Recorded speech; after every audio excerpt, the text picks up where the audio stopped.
What's up, everybody? GeauxBurns, welcoming you to another installment of my Discuss series. Today, we are discussing Mafia 3. Yes, I know, I've been doing a few Mafia 3 videos the past couple days, but what can I say? I'm really excited about the new Mafia game coming out October 7th to Xbox One, PlayStation 4, and PC, and there's really nothing else going on with Grand Theft Auto Online at the moment, but if there is something that transpires today or tomorrow, I'll definitely cover it as always, because I'm still a huge Grand Theft Auto Online fan. It's just that, it's kind of long in the tooth, and Mafia 3's new, and hey, that's just the way it goes.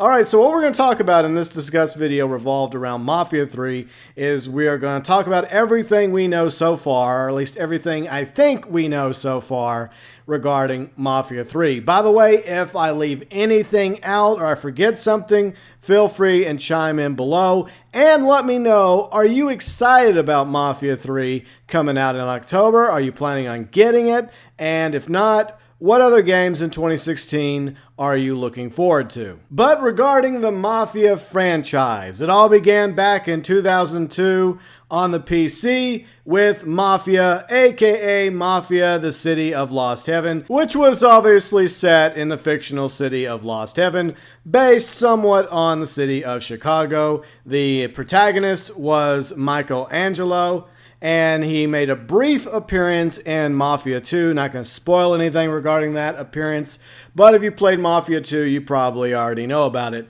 Now, this was a very good game. It came out sometime shortly after Grand Theft Auto 3, and then a console version of Mafia came out for PS2 and Xbox 360 in 2004, but it just wasn't as good as the PC version of Mafia. Then a few years later, in 2010, the sequel came out, Mafia 2, for PC, Xbox 360, and the PlayStation 3.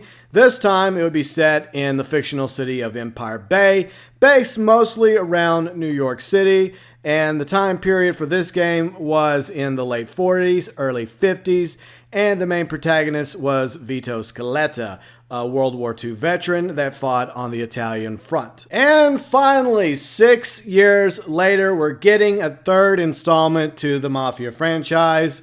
Mafia 3, as I mentioned, coming out in October on PC, Xbox One, and PlayStation 4. This time, it is set in 1968 in the fictional city of New Bordeaux, aka New Orleans, and the main character is Lincoln Clay. Lincoln Clay is a biracial orphan. He is a Vietnam veteran, always feeling like he didn't belong anywhere, always trying to find a home, and he finds that with Sammy Robinson, who is the leader of the black mob in New Bordeaux, along with his son. So he develops kind of a friendship with his son Ellis, and Sammy and Lincoln develop this father and son thing before Sal shows up, the main antagonist of Mafia 3, along with his goons, and unfortunately wipes out Sammy Robinson, the black mob, and leaving Lincoln Clay for dead. Most of this story we already know because of the trailers, the reveal trailer in August, and the One-Way Road trailer just a few days ago. So in the aftermath of the massacre of the black mob by Sal Marcano, the head of the Italian crime family in New Bordeaux, Lincoln Clay returns after, I guess, battling coma for a few months, and he has vowed vengeance against Sal for what he did to Sammy, Ellis, and the rest of the black mob. On the road towards avenging Sammy, Ellis, and the rest of the black mob while bringing down Sam Marcano, Lincoln Clay makes some allies in other criminals. Like Cassandra, she's the leader of the Haitians, Burke, who heads up the Irish mob, as well as the leader of the rebel Italians, who happens to be Vito Scaletta. Yes, the same Vito Scaletta who was the protagonist in Mafia 2. He technically kind of ties the entire Mafia universe together, that one character, because he plays a role in Tommy Angelo's final scene at the end of the first Mafia game, which is rehashed in Mafia 2, and obviously Vito appears in Mafia 3. So if there's a central character throughout the Mafia franchise, It's Vito. By the way, the information we're going to go over comes off several gaming websites like Games Radar, IGN, GameSpot, even the Mafia website, mafiagame.com, all of which is linked below in the description section, so you can go check out this information for yourself if you're curious in learning more about Mafia 3. Now, in order for Lincoln to eventually bring down San Marcano, he has to dismantle his empire one racket at a time, one lieutenant at a time, one capo at a time, and every time Lincoln takes over some new turf, he has to decide who to give that turf to, whether it's Cassandra, Burke, or Vito. And each one offers different perks, different abilities. For example, Cassandra, she gives you connections with the phone company, so you can wiretap, you can cut phones, preventing the enemy from calling for reinforcements. Burke offers underlings. They come out and help you in a firefight. And Vito's going to offer weapons as well as other unique items. And every time you have one of these turfs come up, you have to have this little meeting around a table with those three, and you have to decide which one is going to get the turf. And if you start playing favorites and start giving more turf to Cassandra or Burke or Vito, the other two aren't going to be too happy about that, and it could lead to consequences and reactions from the other members of your organization.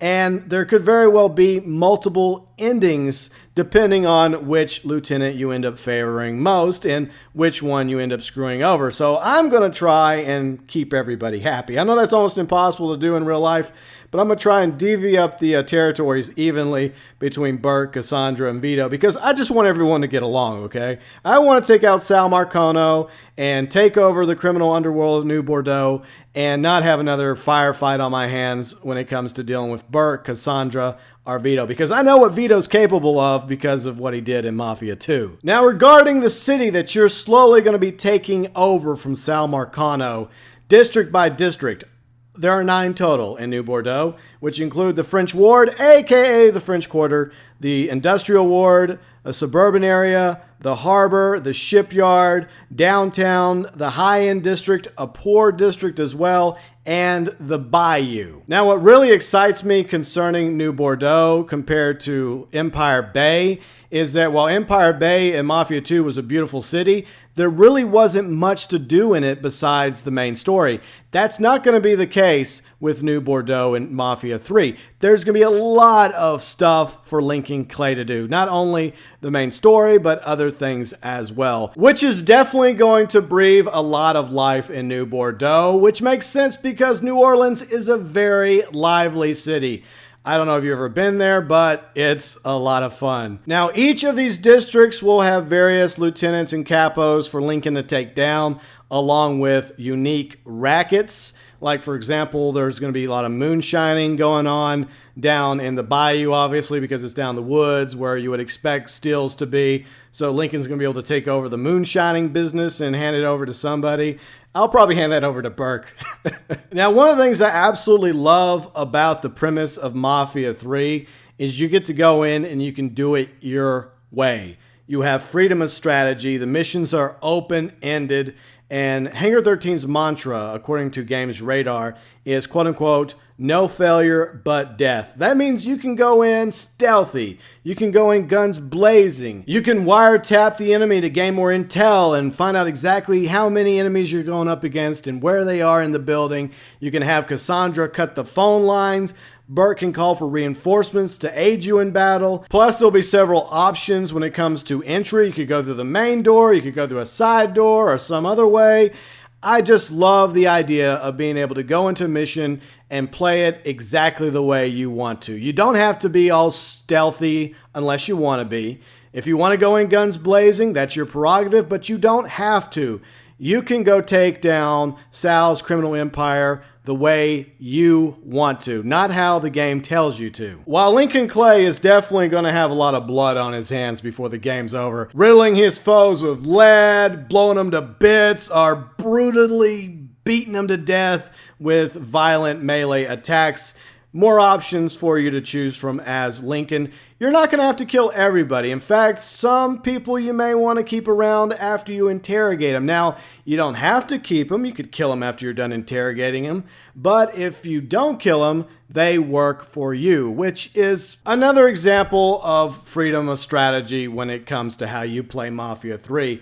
Now, one of the driving forces around New Bordeaux is transportation, aka the awesome 60s, 70s muscle cars that will be at Lincoln Clay's disposal. So there's going to be some really cool cars that you're going to be able to eventually unlock, and you can upgrade them, suspension, handling, tires, etc. Now, if there's one thing that I kind of don't like, and it's not really a big deal, it's the fact that you can steal cars from NPCs, but you can't keep them. Now, in Mafia 2, you could steal everybody's cars, take them to the garage, get the license plate changed, the paint job changed, upgrade them, park them in your garage, and it was yours to keep. So that's one thing I really wish was different about Mafia 3. But the truth is, most of those cars were trophies anyways, and I only ended up driving like one or two of them.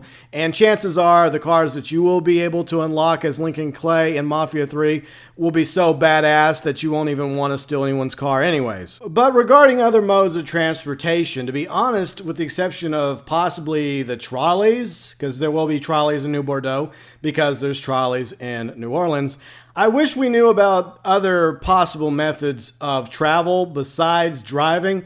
Maybe going around the bayou in a boat, or the ability to fly a plane or a helicopter. So chances are we're probably not going to be able to fly in Mafia 3. We weren't able to in Mafia 2 or the first Mafia game. But hopefully at the very least we'll be able to ride around in a boat. Especially since the bayou is going to make up a big part of the game. And in reality, New Orleans is surrounded by water, with the Mississippi River, like Pontchartrain, the swamp. And that's another question. Will Lincoln Clay be able to swim? Or is it going to be instant kill like John Marston in Red Dead Redemption when it comes to water? Now, the interesting thing about the story as I wind down this discussion video regarding Mafia 3, for all you still listening, thanks by the way, is that it's going to revolve around a documentary setting. Very similar to how the first Mafia game was done. Set in a courtroom in between cutscenes. You're going to have this character called John Donovan giving testimony, and it's going to be like over like a VHS tape, kind of like old like 70s, 80s, 90s quality video. And that's what's going to happen in between each mission, discussing the events that happened in Lincoln Clay's reign of terror upon Sal Marcano and New Bordeaux and how that plays out. It'll be interesting to see in Mafia 3. Now, regarding the story, before we wrap up, I just want to say this because in all the Mafia games, one thing has always been true: the attention to detail and the story of the games. The same thing goes in Mafia, Mafia 2, and Mafia 3. The writers have spent a lot of time researching New Orleans, the time setting of 1968, the late 60s, early 70s, what was happening in that era, especially with the Italian mob, civil rights, the Vietnam War, along with all the awesome music from that time, like Jimi Hendrix, Rolling Stones, just to name a few. In other words, when we get the game Mafia 3 on October 7th, we're going to actually feel like we stepped back into the late 60s. And that's going to be kind of cool. Overall, the more I hear about Mafia 3, the more I love it. I realized when the reveal trailer came out, there was a lot of hate out there. In fact, I went back on some of my videos and I saw some dislikes, and people were not happy about it. I believed in Mafia 3. I said, you know what? I think this is a good setting. This is a good story. I think Lincoln Clay is going to be a great protagonist, even though some others didn't feel that way. I wanted to give the game a chance and only pass judgment after it finally comes out. And I think this is going to be an awesome game. I think it's going to be a worthy addition to the Mafia franchise. And if there's one word that sums up how I feel about the game, it's replayability, because you're going to have different options to choose from when it comes to the missions, different ways to do them. You're going to have different choices to make when it comes to your lieutenants. It just feels like you're going to have a lot of freedom of strategy in Mafia 3 when it finally comes out October 7th to PlayStation 4, Xbox One, and PC.